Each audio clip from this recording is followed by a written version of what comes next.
and welcome to Artini. I'm Kim Ratliff, and today my guest is Tiffaney Tiffaney Featherstone.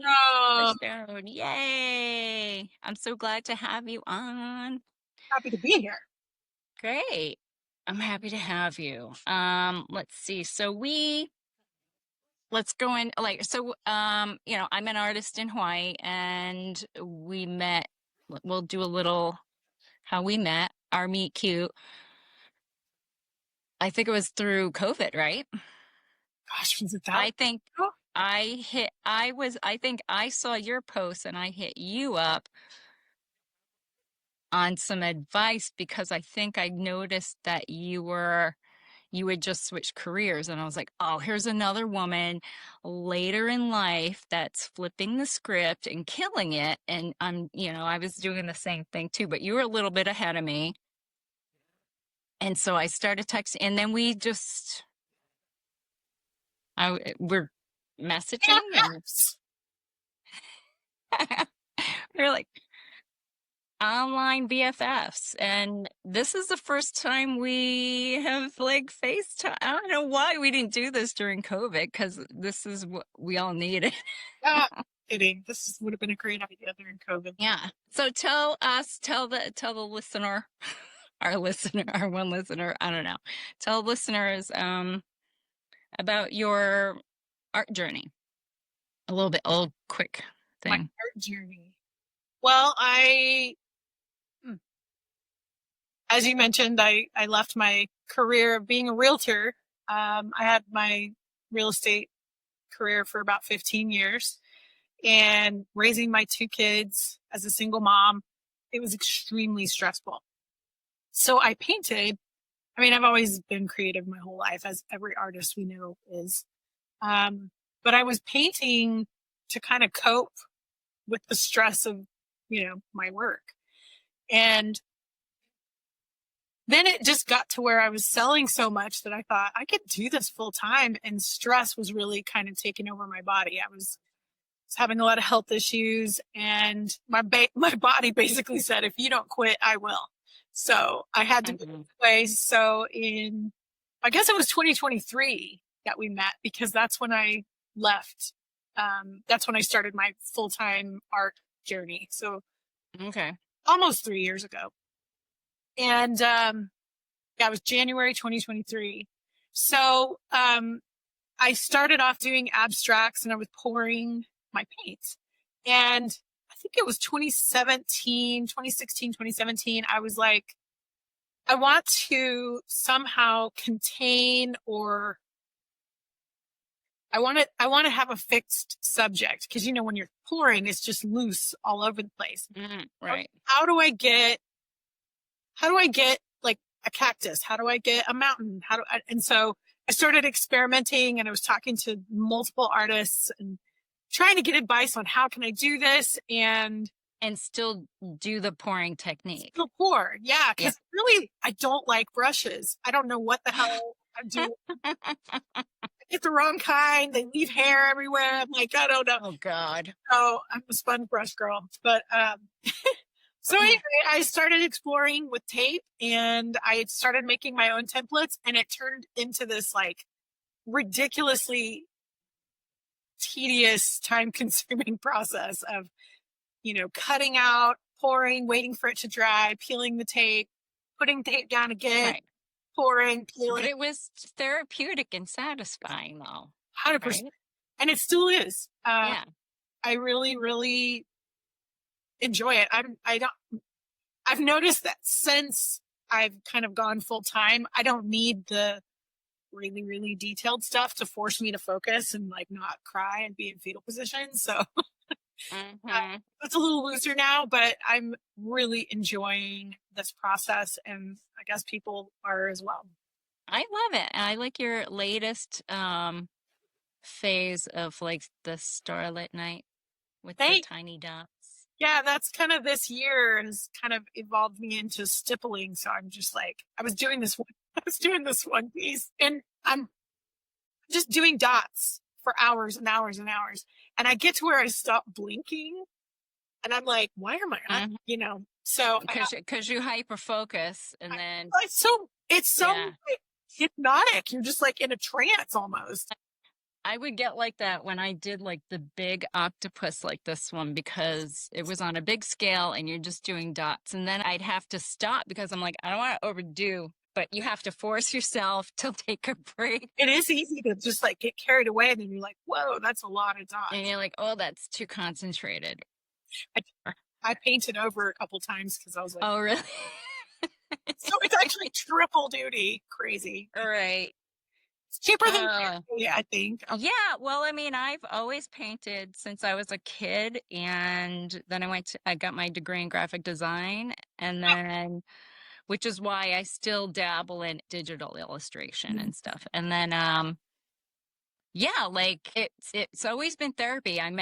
Married into the Navy, and every time we moved, in retrospect now, I noticed that I did some kind of painting for the first couple months every time we moved somewhere. Stress reliever. Right? It was like trauma therapy. And then now once we moved back here in 2010 and then the kids were in school and we got settled in military housing on Fort Island, I was like, I picked up a job doing instructing paint parties. I'm like, okay, this will be fun. It's not too tedious and it'll like get me back into it. And yeah, I got back into it. And this one was my first one. I love that. And I'll never sell it, but I did make the big a 3 feet by 3 feet one, which is ridiculous. Gosh. And yeah, it's been therapy for me. Even during COVID, it was therapy. And then I OD'd on it at the beginning of COVID because me and Tammy with my Tizamone were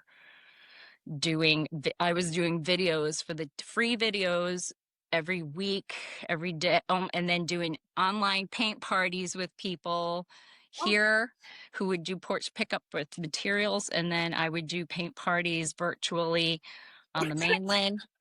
It was crazy, and I was burnt out. I'm like, Tammy, I need to take a month off Yeah. and do my own thing because I literally have nothing else to give. Because then I'm also a mom at home with the husband online, the kids online, Gosh. breakfast, lunch, and dinner, blah, blah, blah. So once I did my own thing, I was like, oh my God, Tammy, why have we not been doing this and that at the same time? And she's like, because we had kids. Because we were busy Because we're busy. And I was and dishes to do. right? Oh my God. Choir rehearsal. Oh my gosh. Self-medicating. Really. Cheers to that. And on that note, that's my fake cheers. Today, Tiffaney has picked out the documentary Beyond the Visible about Hilma af Klint. And I had never heard of her before until you threw this list at me. And I was like, oh, okay. So it's on Amazon Prime. That's what I watched it on, yeah. And then I'll put the link in the show notes if you guys want to watch it. And it's in subtitle, like 50% of it's in subtitles. So for this ADHD squirrel, I had to like stop, pause, read, let the comment, sink in, write my notes, and it was not in chronological order. So for me to regurgitate this, I had to rewrite my notes in chronological order or, some type of So organized. order, some kind of organized because I couldn't do it. But it's very cool. You guys will like this. There was a plethora of things in here. It was intense, that's for sure. It was. Let's just say a major feminist and way ahead of her time. I agree. I totally agree. Because Hilma was born in 1862 in Sweden. Yes. Right? That's what I have. And my notes say that she came from an aristocratic family, so they had money. And she was trained at the Royal Academy of Fine Arts in Stockholm, which was very fortunate for her because women were not educated, weren't, they didn't, it wasn't important to have them educated back then. Married, have kids, be a housewife and a mom. And that was your goals, right? But she had other things in mind and her family was able to support this. But I mean, this is before, this is just while she's living it. They just sent her because she didn't get married, right? Right. And I remember them saying that women who didn't get married, the brothers were responsible for them financially. And that's why she went to that school, because he was like, I'm not taking care of you. You go get your own independence, even though she Yeah. was pretty much well off anyway. But I Yeah. thought it was interesting. The brothers had to take care of them. Right. And they said that, like, and even that mentally for them was temporary. Like, you'll do this for a living until you Get land a husband. and have children and do your womanly duties. Yeah. Right. And she was never into that, but she went through the motions. So while she was at this academy, she was skilled in naturalistic and scientific and botanical illustrations. I think she did some landscape. I think she did a show at the school, right? With land. I saw that it was the Baltic exhibition through the Swedish women painters that she did that landscape. That's where she met Kandinsky. Kandinsky, yes. That was wild. I thought it was interesting because she started off, I mean, her work is phenomenal. Like even when she like she was doing her sketches of botany, she was, focused on plants. It was beautiful and detailed, and then it just flipped the script Woo! to, Yeah. yeah. So cool. I really liked that she went from landscapes to abstracts, which I thought was interesting because it's like the reverse of what I was doing. That's the reverse of what I've ever done. Yeah. I find it hard to do abstract because I don't know. Yeah, I don't know. Yeah. I should do it like as a therapy thing on the side, just have one canvas and just keep building on it. My thought is I wonder, all right, so her and Kandinsky were at the same academy at the same time, did the same show. Academy. Were they at the same academy? Well, they did the same show. I don't No, they did know the same show. I don't think if they were at the academy. But I wonder if they spoke, and because that was when she was on the verge of flipping her script. And I'm wondering if they talked about this. And if her idea was provocative enough for him. Well, I wrote this down, that her approach was bold compared to male abstract artists, and it looked like nothing else out there. Right. Her composition was new. So I do think that she was influencing Kandinsky. The guys. Yeah, of course she was. Because there's a whole section where it compares her work with their work, and it's similar, but theirs are more rigid and hers is very organic and soft, and large. So while she's at this academy, or after she finished the academy, immersed in the late 19th century spiritualism, she got into theosophy and anthroposophy and mysticism. I looked up only one of them. I'm sorry, folks. I only knew what theosophy was. Yeah, so it was the study of spiritualism. I think she wrote a book, and she was like the original woo-woo that put together all the things that New Age spiritualists kind of pull their information from now. Right, and it started back then in the early 19th century, and through this, she met 4 of the girls who were into it and formed the group, the 5. So cool. I want to be part of the 5. I know. I was thinking the same thing. I'm like, let's do it. Let's do it. Let's be witchy and woo-woo. So they did seances and practice automatic drawing and stuff. I have a friend in San Diego. I don't know if she'll be able to have time to do this, but she is a medium that paints. Cool. Yeah. I thought that was really interesting because, like I wrote here, that science was discovering what existed beyond our vision. And she was painting that woo-woo stuff. Like, she was basically into quantum mechanics. Yeah. Like, I did not. And I remember Neville Goddard.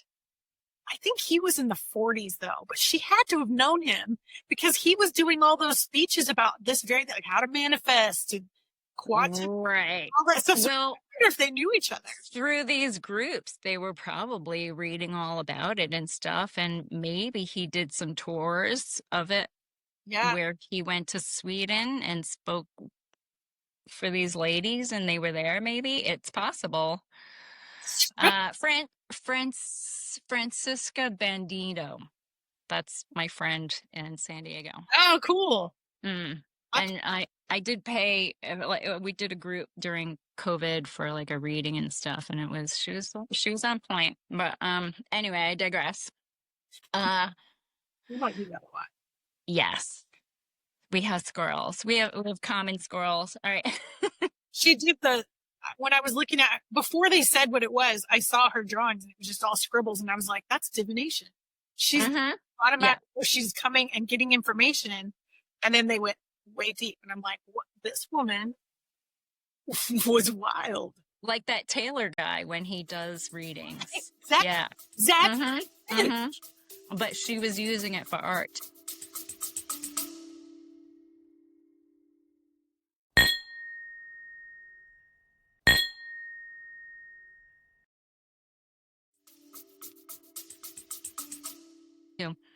So it was believed she was channeling higher masters or like a spiritual guide through her, because she would say that it is not her artwork, but she is doing the work. It's like a higher through her, a higher power energy is creating the artwork through her. Like she was just the vessel, the messenger. I just feel like she was trying to understand. They kept saying the mind, but I think she was exploring consciousness. Like, what is consciousness? And going deep into. And there's like way less distraction back then than there is now for you to like quiet your environment and yourself to like connect with. And there was more connection with nature and stuff, right? We've polluted ourselves right now. What else do I have on here? Oh, yeah. So her process anticipated surrealist automatic drawing by decades. All right. So we already mentioned that. And then, was it radical abstraction? Began painting abstract works in 1906, predating Kandinsky, Mondrian, and Malevich. Yeah, right? she's ahead of her time for sure. Yeah.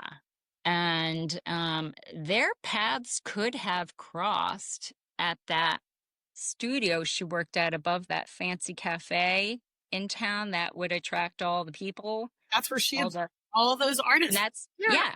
She observed them. She hung out and talked to them. They exchanged all these ideologies, I'm assuming. I mean, why not? I would. I mean, if we were chilling and there's a bunch of artists, that's exactly where I would go. That's where I'm going. Yeah. Absolutely. Yeah. As they create, this is where I didn't take all the notes. She created the monumental series, The Paintings for the Temple. It was 193 paintings for a temple that the divine energy gave her images about. And it had to be white. She was supposed to have it built, and then all these. Yeah. She had all the stipulations. It had to be white. It had to be, alabaster. And she went to Steiner and asked him to do it. And he was like, no way. Not only no way, but you shouldn't be painting like a medium. He like totally shot her down. Absolutely. Because he was a man. And she wasn't doing it his way. So true. Right. Painting after that. He told her that. That was 1908. She stopped. Oh, yeah, that's right. She did. She was so discouraged. She stopped painting for for I think 4 years or for a while, and then painted for another 4 years after that, and then her mom got sick. But let Yes. me see what else is in here before we get to the end like that. Her works combined science, spirituality, nature into symbolic, colorful, and large scale abstract. Yeah, it was very large, graceful, organic, Yeah. abstract. But some of it was very like the lines and the dots and all that was very geometrical and scientific and detailed. I was looking at, she was incorporating the Fibonacci spiral. She was geometric. She was like so ahead of her time. And at the same time, it was kind of like yin yang. And then she had like, all the circles of life and the tree of life. And it was just, it was mind blowing. Some of her work, I was just like, wow. It's just mind blowing for that, specifically for that time. Even now, still. Even now, yeah, women, yeah. Um, it says I wrote down here she envisioned her paintings housed, and like her displaying them in a spiral shaped temple. It's eerily similar to Guggenheim's later design. So yeah, and even when they display her things, it's her collections in collections is all like in a line so that it like keeps moving. It keeps going. It keeps moving. Yeah, it was pretty cool. Let me see what else is here. Let's I see. have gender and recognition, unless you have other things to add. Let's see. Well, when she started painting again in the night, I have here 1912, she started painting again. But her family, I think this is when she was taking care of her mom. Mm-hmm. They didn't really support her. No. They basically were, I think she was really close to her dad, and then he passed away, and he was really encouraging of her work, which I thought was Yep. really awesome. That's what that artist historian said. Yeah. And then he passed away, and it's like her family said that her work shouldn't be seen. Like, she was a vegetarian. She was doing things like, Oh, when they were saying she was difficult at yeah, dinner parties. that shit last. That one picture where she was dressed up like a clown, I was like, oh, Right? I would be her friend, 100%. Yeah.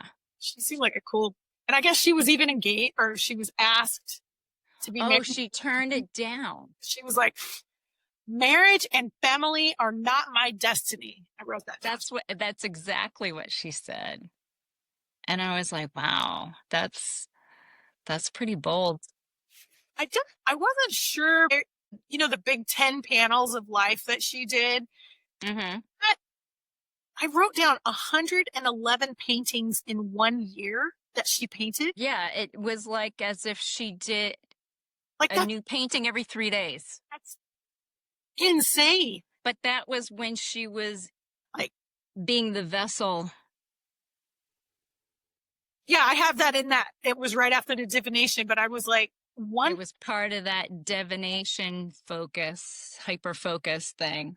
and then when she was doing her painting, when she started painting again, I have here that she focused on flowers, water, sky, trees, and moss. And then she focused on letters and words and Yeah. incorporated that into her work. And then pink was like a big color for her, which was not normal because it represented life and growth and creation, which I was like, oh. All of her and the colors that she used at the time in society, the colors represented different things, but in her work they represented something else different. Yeah, because her work was about the living. It was about right life and growth and creation. Right. And I think something about yellow was masculine, but it didn't reflect masculine in her art. It was something else. Yeah. It was that. Yeah. Everything was very woo-woo with her work, and very cool. And then, you mentioned how she came from a well-to-do family, but she still lived like modestly. She wasn't like showy. No, I, no. I love this about her. She was just she seemed, all right, she seemed very comfortable in who she was and how she lived, and nothing else really mattered outside of this art and this study, and to make it better and to just lean into that. Yeah. Like nothing else. Like she didn't want to get married, have kids. She didn't like make any other friends outside of the art world. And the Or maybe friends, she did, but yeah. the ones that she did make, they all spoke of her so highly. Like she was a Hmm. perfect person.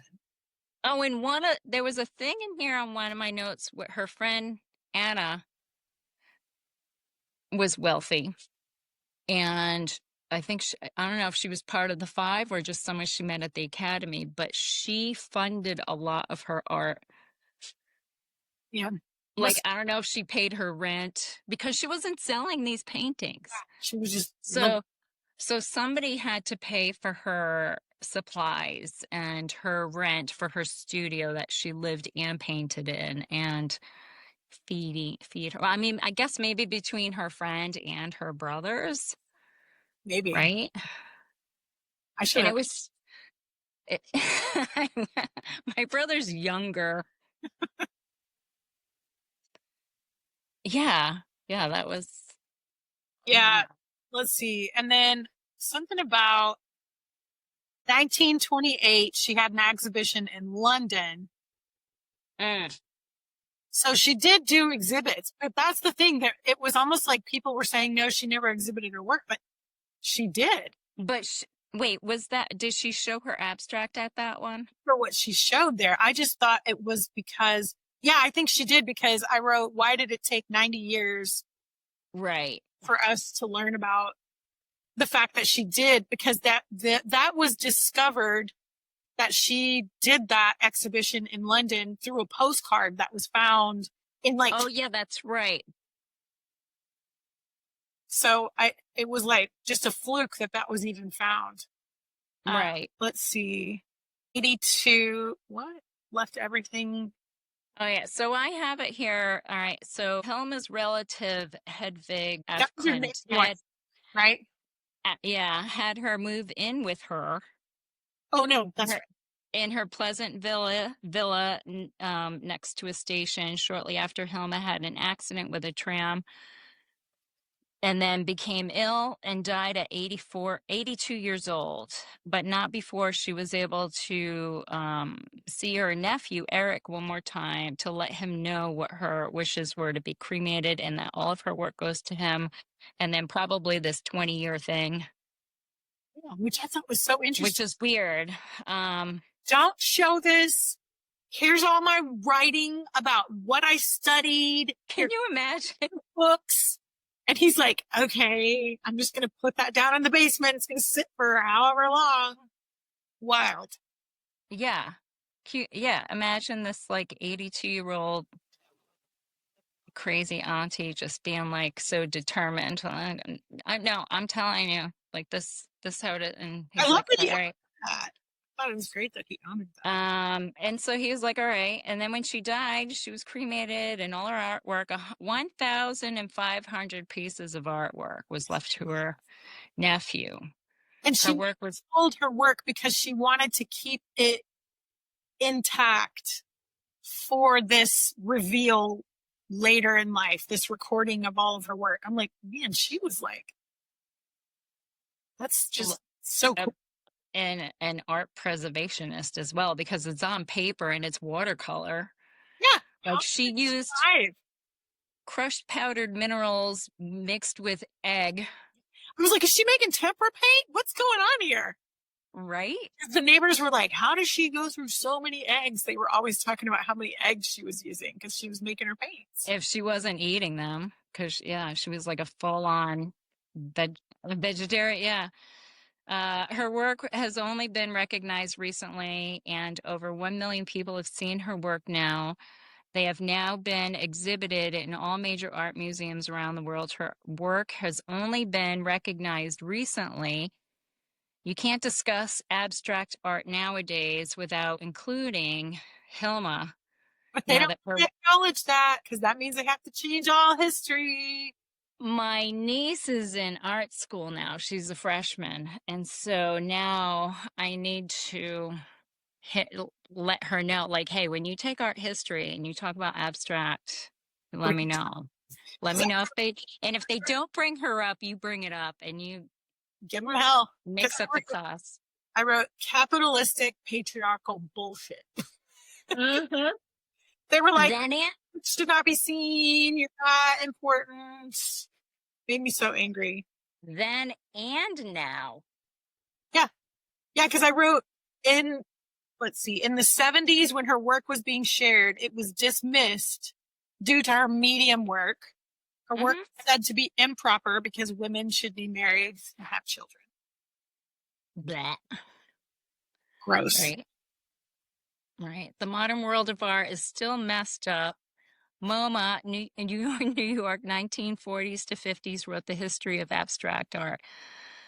Not sure if her work is in there now, but lots of art today are sold in series for financial investments, and that drives the prices higher.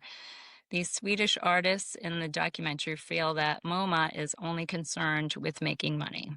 I wrote, take that, mama, and drew a middle finger. Exactly, right?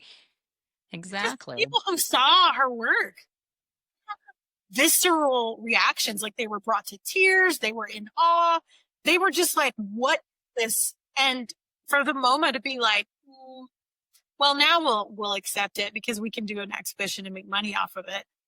Yeah, Great. that makes, yeah, no. That's not what art I is. think even in general, um, like if that's all it is, then like if I can just sell my art to the people one on one, that's the highest you could go.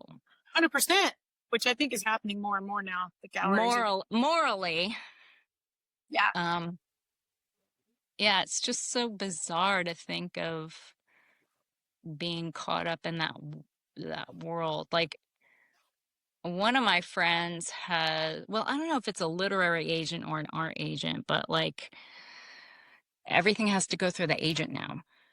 mm. She can't just freely Oh, do because they stuff. manage. I don't know. That might I be guess. their I creative. guess, right? But I mean, yeah, that's a double-edged Yeah. sword. It is a double-edged sword for representation. And then, then there's like the percentage, how much is the percent, Yeah, exactly. Anyway, that's a whole nother black rabbit hole for sure. Fun facts I have, she drew little samples in her notebooks of artwork she saw at the museums. Like Michelangelo's sculptures and stuff. And she didn't try to make it exact. She just did a rough drawings of them. And because nowadays you would just take a photo. Yeah, Difficult dinner guest since she was a complete vegetarian. I can imagine would she, and then I can imagine just what would she want to talk about, and people would be like, I bet "What?" she loved it, like poking the bear. And did you remember Uh, seeing that when she was in art school, they had male models, but they would wear like loincloths. And so she would go out and find nude models in outside of school so that she could get the anatomy down perfect. draw the real, Like, yes. oh, go! And two of the drawings, one was just a drawing of a hand. She won like $50. And the other, that one of the full nude man, she won $100 for. So screw you, lo- Think about loincloth. 1500s, $50. Yeah, That's like that's, $3,000 now. I guess. I don't do the math. Don't ask me. I don't know. We have Well, squirrels. We're just going to exaggerate it. just make it sound. What were these other facts? I mean, some of them we already talked about. That She was close with her dad. She had a love once, Dr. Halliday, Hellleday. And then she declined his proposal to her work, Angelic Mission and Not Meant to Marry. She was a pioneer living her life her way in a time when that doesn't happen. Yeah. And then, I mean, we talked about her work too. It was colorful, scientific, organic, soft, calming, curious, watercolor, mixing minerals with egg. That still blows my mind. Oh, And they had the lady, visually reenacting how she painted. I know. I thought that was cool. Yeah. And then I think we did touch upon about like the collapse of the system today. Like it's harder for women to be in the art world without being considered fashionable. Mhm. Because even a lot of artists now will do design, well, not design, pattern art to be picked up for fabric and merchandise. Why I signed my work T Featherstone because I don't want anyone to know if I'm a woman. Oh, okay. Because it's true. It's Yeah. male artists are picked up faster. They make more money. They can sell their art for higher. It's so stupid. I mean, I signed mine KR in like a comment like this. Well, this one says art, but like I'll do KR and then the year. Um, Plus because Kimberly Ratliff, I mean, screw that.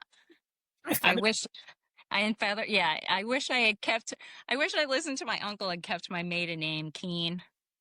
And then Oh, it could be Kim Keen. I don't even have to do Kimberly. I don't know. yeah. I went back to my maiden name as fast as I could after my divorce. Got a good one. Yeah, some things will drive you to that too. I thought it was funny Uh, though, because I wrote down that, of course, a woman curator made her works available to view. It's always a woman. That's you want to get something done, ask a woman. and it was like 50-50 of the people speaking.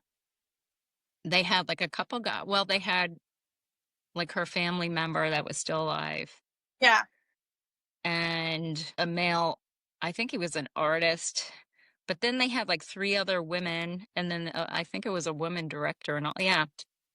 Yeah. yeah. It's interesting. Only women made it happen. Like in the film industry today, like they're all being their own directors and producers and they're all doing each other's films and stuff. I mean, hey, if no one else is doing it, do it yourself. Yeah. Let's see what else. And blah, blah, blah, blah.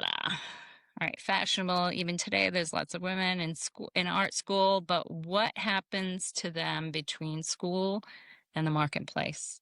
Hmm. And the concept of the art being in financial investment for others, mostly after an artist is deceased. Museums aren't immune to this. All women shows now are occasional and are treated fashionable, not as artists. This is the real scandal to address. The art historian says the real scandal to address is there have always been many women artists, but few were ever included into museums and into art history. Yeah. I got a little tongue tied there. And it's a shame that this is still kind of going on. That I know. It really is. That's too bad. It is too bad. All right. So we have afterthought questions. Oh, Hang on. Let me take a sip. Cheers. cheers. Cheers. Would you hang out with this artist? Hell yes. She would be my Yes. friend. She sounds cool as hell. I would want her to teach me her ways of Yes. tapping in for sure. And then, The things. yeah. Do you have any woo woo in you? Yes. I got a lot of woo woo in me. Yeah. Well, I mean, yeah. Yeah. No examples. I just, I yeah. mean, well, what do you mean? I don't know. Well, for me, I actually have premonition dreams. Do you really? It doesn't come all the time, but when it does come, it's very vivid and it's exact. Like when I was I had them mostly when I was pregnant both times. And the first ones with each one of my kids was a dream of what they would look like at a year old, Seriously? like their face and everything. And it was on point. I just It was have crazy. I think it's clear cognizance. Mm, I just know without a shadow of a doubt, and I'm never wrong. Never, never, never. It is just a feeling of absolute confidence. Read tarot. and I do a lot of stuff. I followed tarot, and my brother does my numerology. Yeah, And then studied that when I was and it's all on point. It's all on point. right. So, but like you said, like it's that cognizant. It's almost like trusting that intuition and to just ride it. And when you do ride it, in this case, it's satisfying and it really is fulfilling when you lean into it. Yeah, because And if it does lead you to that space. you, I don't want to say if you don't use it, you lose it, but You feel you feel it inside. you do. And I think that when you're open to that, it leads to other things that just continue Yeah. to And make if your you life. don't, you feel it inside and then but it's negative. It's like and then your body starts feeling negative. Well, at least for me, like my body responds to stuff if I don't do it. Yeah, interesting. Huh. So anyway, my mom has dreams too. She has better dreams than I do. But like I do cannabis at night for my like baby glaucoma and my perimenopause and my pinched nerve and just take me out back and shoot me.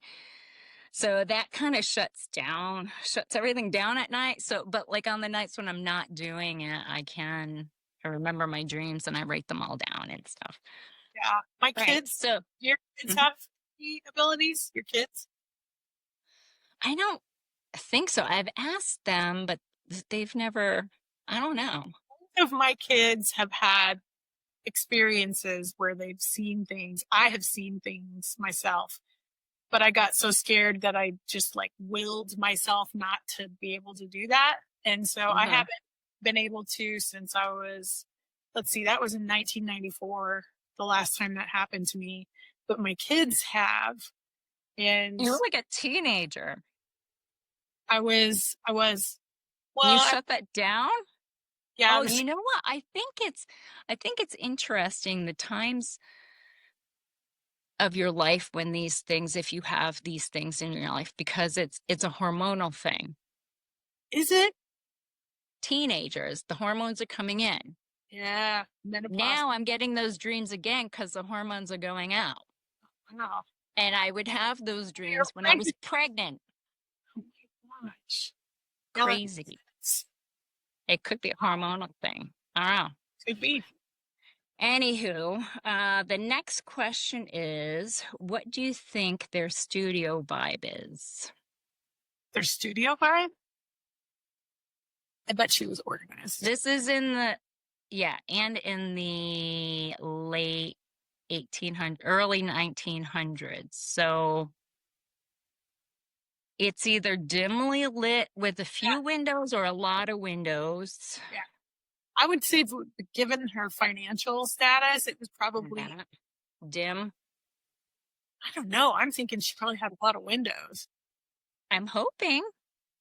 but I'm hoping she had a lot of light candlelight and yeah, probably because rust. it would be difficult to like kind of like I don't know how electricity was then, I know. you know. And then she's mixing minerals with egg, and then it's kind of like how can you tell how bright the color is when the lighting is Color off? accuracy. And yeah, and she did those portraits of her friend like Andy Warhol, but I don't think it was print work. I think she like hand drew them and then did a thing. Like I would love to see I her know. process to do that. She was so good with the portraits. Who did you Um, know, that older woman?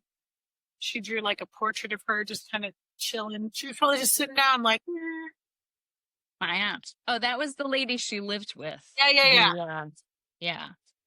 older. her aunt or something. All right. So the next question is, would you or not borrow something from her style?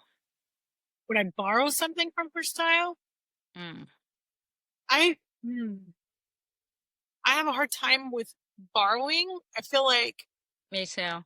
I feel like inspiration is inspiration to a point, and then if you're technically borrowing her style, then you're just copying. But I feel like you can be inspired by a style and make You it. could be, yeah, I would say, well, I think I wrote here, I wouldn't borrow, but I would be inspired by the scale. My handwriting is horrible.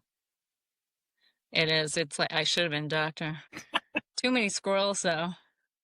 Yeah, her scale and like her onyx shapes. Yeah, I don't know if I could, like right now I'm doing monochrome. It's not like completely detailed, but yeah, like again, I'm not doing abstract. I think what I would borrow from her is the subject matter, not necessarily how she painted it, but Mm.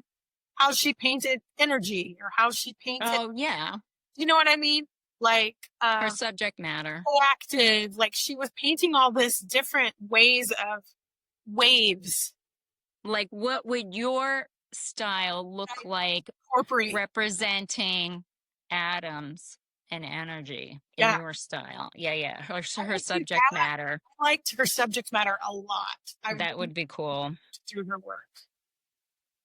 And then personality peak. Which part of their personality is impossible to ignore? Well, I would say her individual mentality, the fact that she was not afraid to be different. I very much admire Mm. that. I mean, I think I'm similar to Her that. bravery. Yeah, courage for sure. I think that is probably the same as our like going with our gut feeling, like just going with our style, just like the need to lean into yourself, Yeah, right? She had that period of time against her also. I mean, we still have that, but I mean it was bad. right. I mean, you're totally right. There was women were not valued in any way except for as a vessel. And No. my way of painting, I feel, is such a unique way of painting. So Hmm. I struggle with that because I can't tell you how many times I've had artists say, why don't you just paint normally? Why don't you just use a brush? Why don't you, it would be so much faster if you would just do this. Don't you think you could crank out more work if you, I mean, isn't the point to paint fast? Isn't there, I've had high profile artists ask me that. And I literally stop and I'm like, am I doing the right thing? And I'll question myself. And then I'm like, this is the way I'm doing it. No, this is your style. It's like, why don't you use a paintbrush? Why do you use a palette knife? I can ask the same question. Like, you're using it because that's what you want to do. This is what I want to do. And not a lot of people have the courage to do something that's not like anyone else. It's scary. Right. I'm going to stick to it and maybe I'll get recognized for that. And then a man can take credit for it later. Jesus.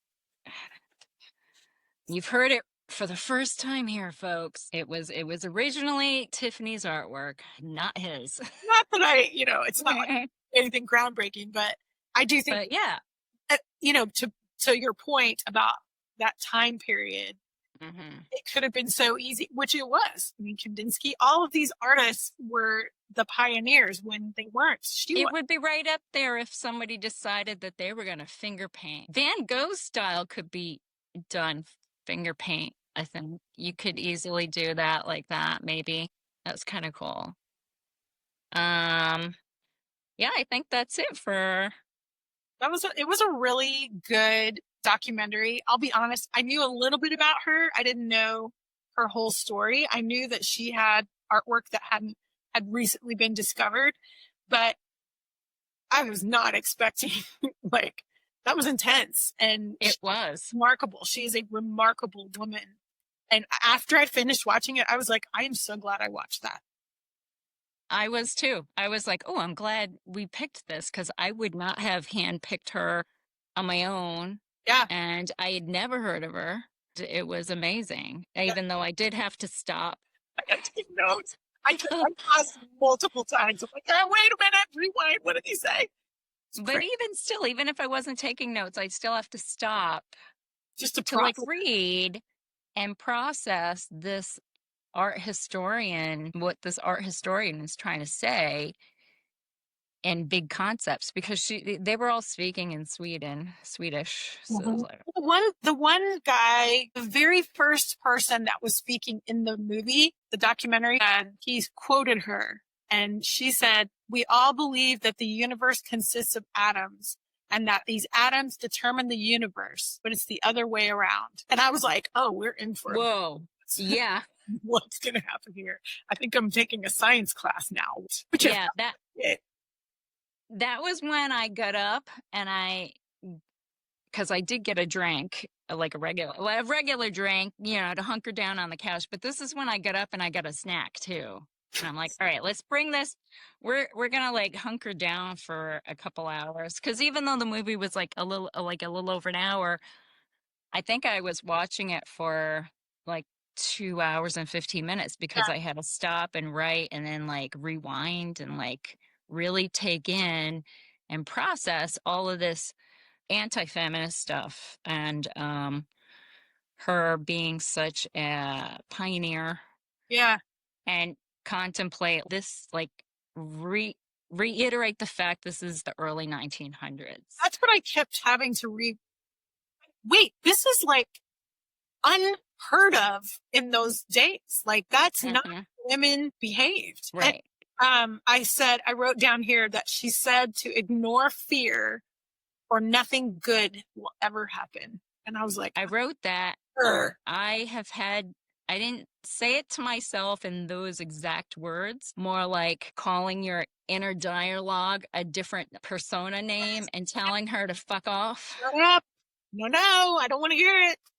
Fuck off, bitch. This is not what we're doing today. Mhm. And she's right. She's absolutely right. Because even if it's not in my artwork, it's like just to do shit daily Yeah, because of my ADHD, my procrastination, and yeah, all of that crap. yeah. I'm like, nope, we're not doing that today. Bye bye. I hear you Uh, on that. so, in closing remarks, I think, all right, so this was educational. I hope everyone enjoyed it. Please watch it.